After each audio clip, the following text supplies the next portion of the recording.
there.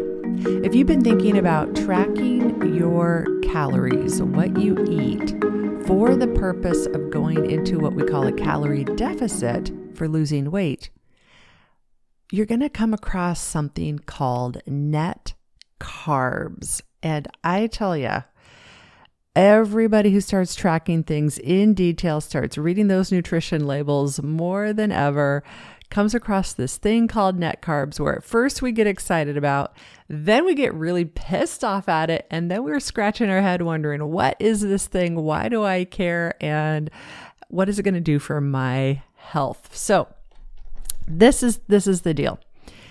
When the whole keto fad, I don't know, keto's, who cares? We're not going to worry about whether keto's a fad or not. We'll just call it a fad. When the whole keto thing came around, we were all looking at low carb, low carb, low carb. So remember our macros: protein, fat, carbohydrates. Currently today, in our common knowledge, we lump everything we eat into protein, fat, and carbs. Now then people say, well, what about alcohol? Where do we lump that? There's a debate. You can put it in fat or you can put it in carbs. It just, we're not quite sure. It's poison. Okay.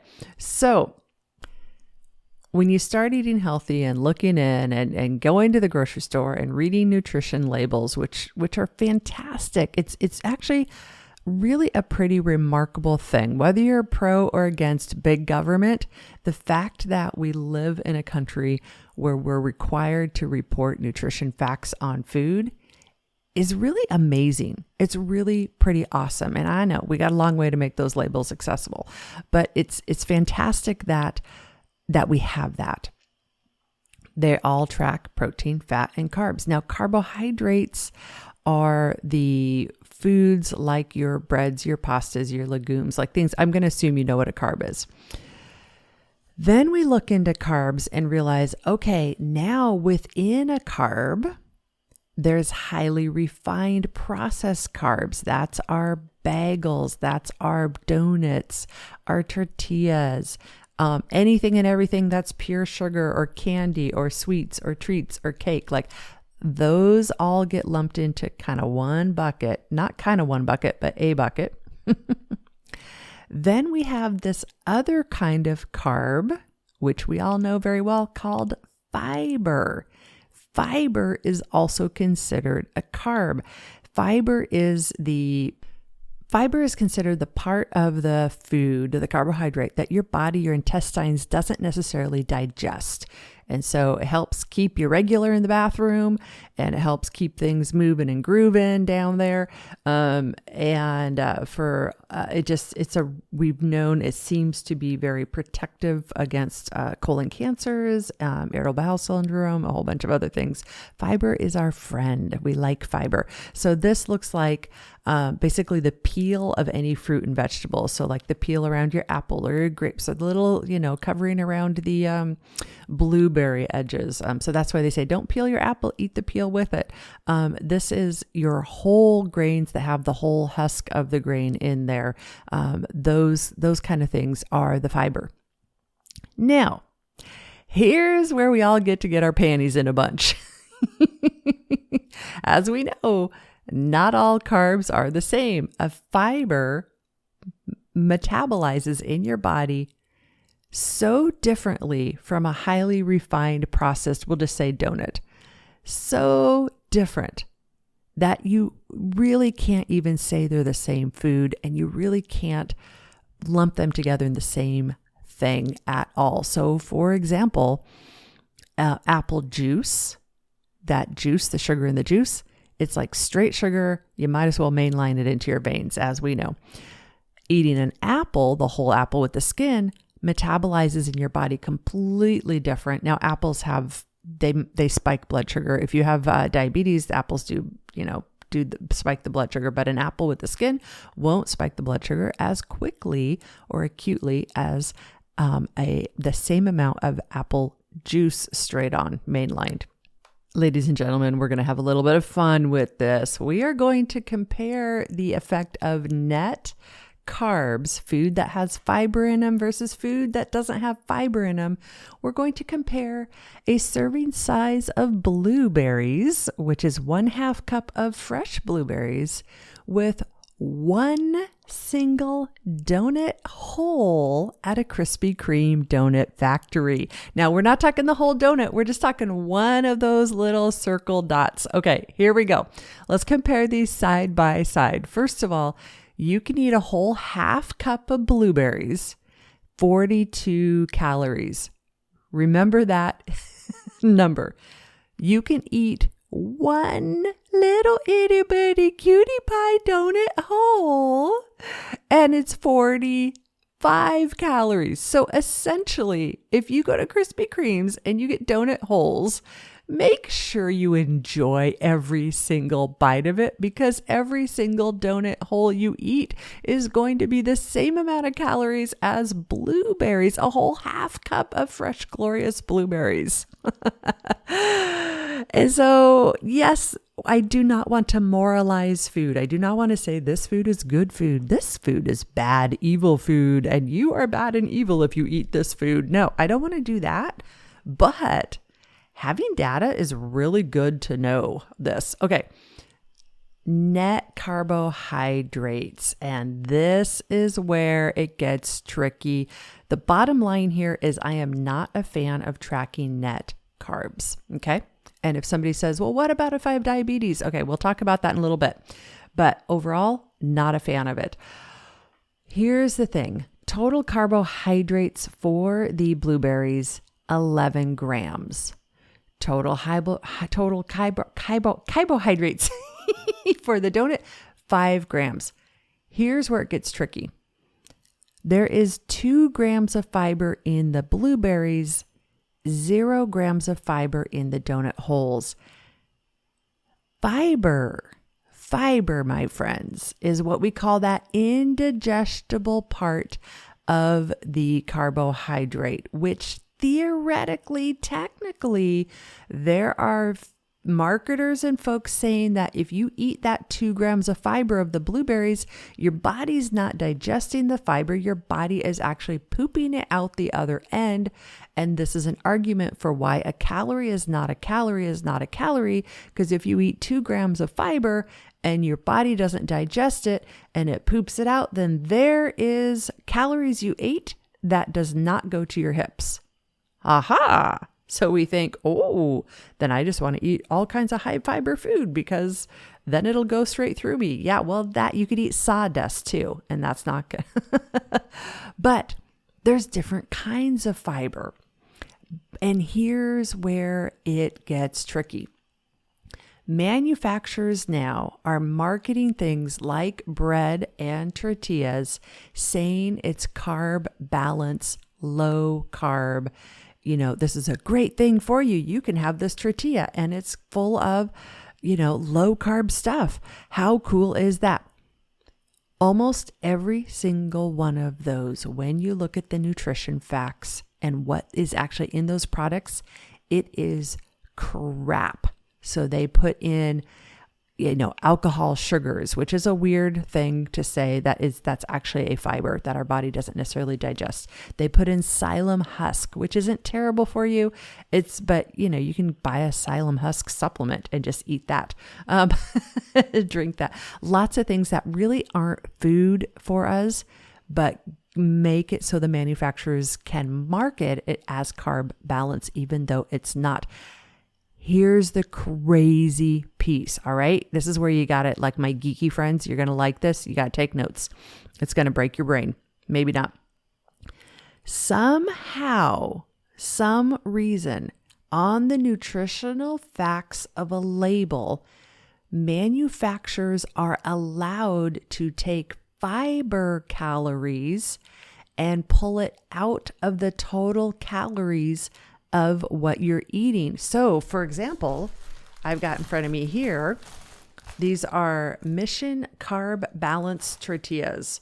And it says, 30 grams of carbs, minus 25 grams of fiber. This is the big advertising. Carb balance, whole wheat, 5 net carbs, high fiber. 110 calories. It says 30 grams of carbs minus 25 grams of fiber equals 5 grams of net carbs. It says there's only 110 calories per tortilla. But when you do the math, it doesn't pan out. Now, if you're not a numbers and math person, don't worry. In about 30 seconds, we'll be back. So when I go through these numbers and math, if all you hear is wah, wah, wah, wah, wah, wah, totally fine. You'll be fine. So here we go. Let's do some really quick numbers here. So this has 6 grams of fat, 30 grams of total carbohydrates, 9 grams of protein. When you put all that together, this tortilla has about 160 calories in it. Yet the nutrition facts label says it only has 110. So it is hiding from us a whole bunch of calories. So you can eat this thinking you're only eating 110 calories when actually you're eating anywhere between 160 and 200 calories, because for some reason our manufacturers are allowed to back out the fiber content and not count it as calories because of the logic saying that you actually poop out the fiber, you don't digest the fiber, so it shouldn't count as calories. All right, here's where it gets tricky. Not all fiber is just digested or gone through without being digested. Some fiber does get digested. The current research is divided on this topic. Some individuals doing research, and you got to imagine, how do you decide this? Like here in a science experiment, here you go. Here's some blueberries. And now how do we metabolically actually tell how much of that fiber got digested by your intestines and how much of it didn't? Like what? Like who's doing that exam? Who's doing that research? Thank you. I would not want to be you. If I ever think I'm having a bad day, I'll just glad I'm not in the research lab trying to see how much fiber gets pooped out versus absorbed. Okay. Let's come back. Let's get back on topic. Okay. So some of this fiber does get digested. So if some folks say half of it gets digested, some say not much of it at all gets digested. Not all fiber is made the same. Now, here's where it gets even more interesting. We're doing a lot of research on gut biome and gut microbiology and the bacteria in our gut. There is also some research showing, and I tell you, I don't know how they know this or even who they is completely, but there is some research and hypothesis that a lot of fiber that we don't digest, the gut bacteria, some gut bacteria that we have does digest that fiber. Get ready to get your mind blown. And that gut bacteria then poops out some kind of a byproduct that your body can absorb as calories. Okay. Yeah. So this, we'll nutshell this in a little bit.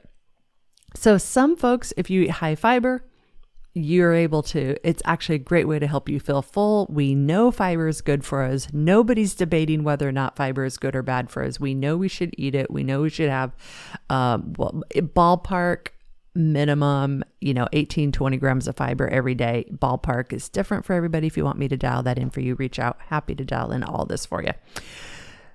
And at the same time, when it really comes down to it, this is partly why eating a healthy diet becomes so important.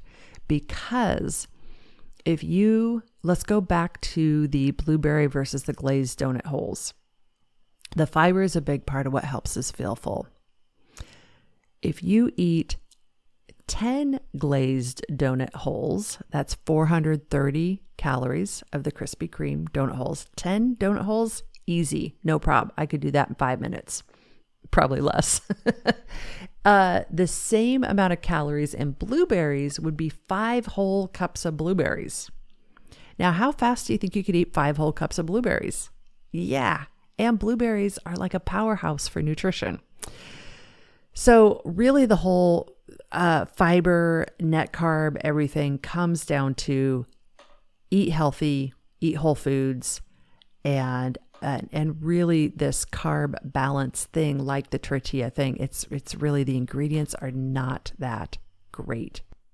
So you've got diabetes. You're really trying to manage your blood sugar. Here's what the American Diabetes Association says on net carbs, directly from their website. While you might see it on some food packaging, the term net carbs does not have a legal definition and is not used by the Federal Food and Drug Administration or recognized by the American Diabetes Association. The FDA recommends using total carbs on the nutrition facts label. And net carbs are determined by subtracting any fiber or sugar alcohols from the label from the total carbohydrates. This is assuming that fiber and sugar alcohols are not absorbed or metabolized, but this is not always the case, and some are partially digested and therefore still provide calories as well as impact blood sugar. The equation used to calculate net carbs is not entirely accurate because the contribution of fiber and sugar alcohols to total carbohydrates depend on the types present. The type of fiber or sugar alcohol used is not indicated on these nutrition fact label. Therefore, the effect on blood glucose and possible insulin therapy adjustments cannot be determined precisely. For this reason, we recommend using the total grams of carbohydrates and closely monitoring your blood sugar when consuming foods high in fiber or sugar alcohols to determine how they affect your body. All right, there we go.